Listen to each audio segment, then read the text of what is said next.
Hello दोस्तों, स्वागत है आपका आज एक नई वीडियो में। तो दोस्तों, मैंने आपको कल अपनी सरसों दिखाई थी 47 दिन की। वो सरसों यही है। तो देखिए दोस्तों, आज मैं आपको बताना चाह रहा हूँ कि जैसे ये मेरे पड़ोसी का खेत है और इसमें उन्होंने सूखे में बिजाई करके गेहूँ लगा दिया है। तो दोस्तों, अब वो 1-2 दिन में इसमें पानी चलाएंगे। तो देखिए, उन्होंने कहीं भी क्यारा नहीं बनाया है दोस्तों। जो पानी रोकने के लिए क्यारा होता है वो उन्होंने, देखिए यहाँ से वहाँ तक खेत है, तो उन्होंने क्यारा नहीं बनाया है। और जिधर मेरी सरसों है दोस्तों, इनका खेत उसी तरफ ढलान पर है। तो क्या होगा दोस्तों, ऐसे में मैंने सरसों में पानी लगा दिया है। देखिए, पहले से ही खेत में बहुत नमी है दोस्तों। देखिए, आपको दिख रहा होगा। देखिए, मिट्टी एकदम काली है नमी से।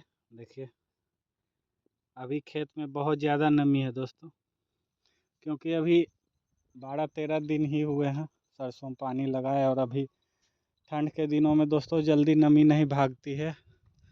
और आज से मौसम भी थोड़ा कुहासा वाला मौसम हो गया दोस्तों। इतनी जल्दी तो कुहासा हम लोग के तरफ बिहार क्षेत्र में नहीं आता है, लेकिन आज सुबह से बहुत धुंध था।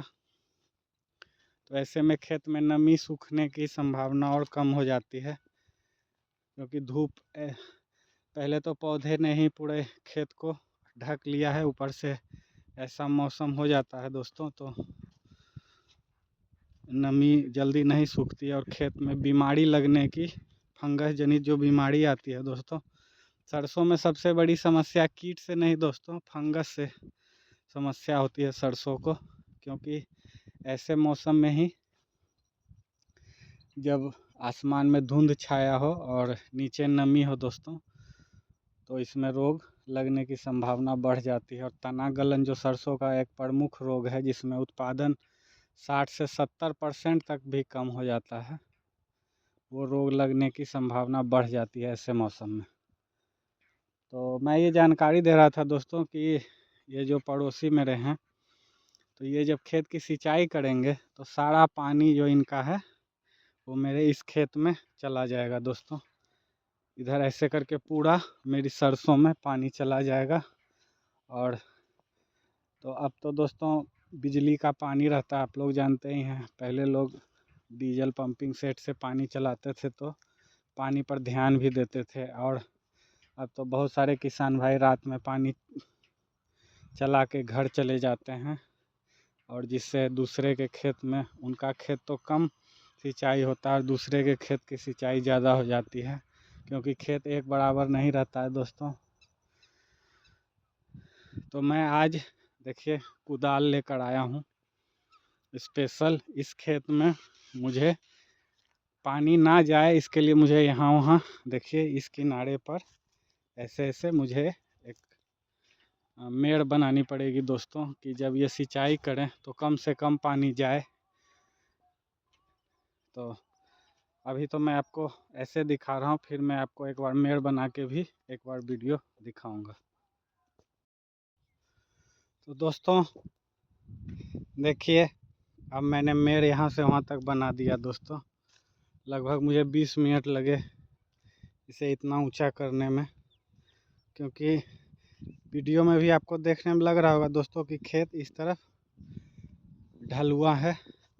कि और अगर ये किसान भाई इस खेत में सिंचाई करेगा तो 100% मेरे सरसों में पानी चला जाएगा, जो कि पहले से ही इसमें नमी है। और इसमें और ज़्यादा नमी बनने से इसमें जो तना गलन का रोग लगता है दोस्तों, वो निश्चित लगेगा। कि दोस्तों सरसों में तना गलन से बचाने के लिए आपको सिर्फ 2 ही बातों का ध्यान देना है दोस्तों। एक तो पौधे की स्पेसिंग, सबसे पहले कि पौधा आपका कितना दूरी पर होना चाहिए। तो पौधे की अगर स्पेसिंग दोस्तों अगर आपकी सही रहेगी तो आप इस रोग से बच पाएंगे। और दूसरा, इसमें नमी, अगर आप एक बार खेत में सिंचाई कर देते हैं तो दोबारा खेत में फिर पानी नहीं जाना चाहिए दोस्तों किसी भी हालत में। क्योंकि दोबारा अगर खेत की सिंचाई हो जाएगी तो ऐसे में नमी फिर आपकी सूखेगी नहीं और 101% इसमें तना गलन का रोग लगेगा। तो दोस्तों इधर भी गेहूं की ही बिजाई होगी, तो फिर मुझे इधर भी बनाना पड़ेगा दोस्तों अच्छी तरह से। इधर भी मेड़ को मोटा करना पड़ेगा, क्योंकि जो लोग गेहूं की बिजाई करते हैं दोस्तों, तो गेहूं में 3 पानी लगता है। आप लोग जानते ही हैं कि कम से कम 3 पानी की जो ज़रूरत होती है। तो अगर 3 बार इसमें गेहूं की सिंचाई होगी तो 3 बार आपकी सरसों में भी पानी जाने की पूरी संभावना है। क्योंकि अब तो आप लोग को पता ही होगा कि मेड़ तो कहीं उतनी मोटी अब बची नहीं, हल्की फुल्की मेड़ रहती है दोस्तों, और उसमें कहीं कहीं तो एकदम नहीं रहती। जब से ये ट्रैक्टर और हैरो का चलन शुरू हुआ तो तब से खेतों से मेड़ ही गायब हो गई है। जो पुराने किसान होंगे उनको तो पता ही होगा कि पहले कितनी मोटी मोटी मेड़ हुआ करती थी, उस पर किसान आसानी से चलते थे। और लेकिन अब, क्योंकि दोस्तों पहले बैलों से खेती होती थी तो बैलों से मेड़ तोड़ना बहुत मुश्किल है। लेकिन अब तो ट्रैक्टर आ गया दोस्तों, मशीन है, आप उससे कुछ भी करवा लो। तो ऊपर से हैरो को जब मोड़ते हैं दोस्तों, तो अनाड़ी जो ड्राइवर होता है, तो उस कारण से भी मेड़ अब कहीं नहीं बची है दोस्तों। तो अब देखते होंगे कि अब गांव घरों में दोस्तों लड़ाई झगड़े भी ज़्यादा होते हैं ये मेड़ों के कारण। उसका कारण यही है, ट्रैक्टर और हैरो, ये 2 हैं जिसके कारण अब मेड़ कहीं खेत में नहीं रहा। और किसान छोटी छोटी जगहों के लिए भी मतलब लड़ाई करता है दोस्तों, क्योंकि अब मतलब आबादी बढ़ गई दोस्तों, ज़मीन तो वही है, उसी में सबको जीना है, सबको रहना है। तो अब खेत में कहीं मेड़ है नहीं, उसके कारण एक किसान दूसरे किसान को लगता है कि ये मेरे खेत में कब्जा कर रहा है या रास्ता बना रहा है। इस कारण से लड़ाइयाँ पहले से ज़्यादा बढ़ गई है। तो दोस्तों आज की वीडियो में यही था कि सरसों के बारे में जानकारी। हो सके तो कल मैं आपको इस गेहूं की भी थोड़ी जानकारी दूंगा। ये 17 दिनों की गेहूं हो चुकी है दोस्तों, देख लीजिए कितनी अच्छी ग्रोथ है। सूखे में बिजाई की थी मैंने दोस्तों, गेहूं को थोड़ा जर्मिनेशन, मतलब गेहूं को 2-3 घंटे के लिए पानी में फुला दिया, उसके बाद इसकी बिजाई की। तो जर्मिनेशन तो हो गया था दोस्तों, लेकिन खेत सूखा रहने के कारण मुझे लगा कि सिंचाई कर देनी ही चाहिए। तो मैंने इसकी 6-7 दिनों बाद, 8 दिनों बाद ही इसकी सिंचाई कर दी थी। तो दोस्तों अभी पौधे का ग्रोथ देखिए कितना अच्छा है, कहीं पीलापन नहीं है दोस्तों, देख लीजिए कहीं भी पीलापन नहीं है पौधे में।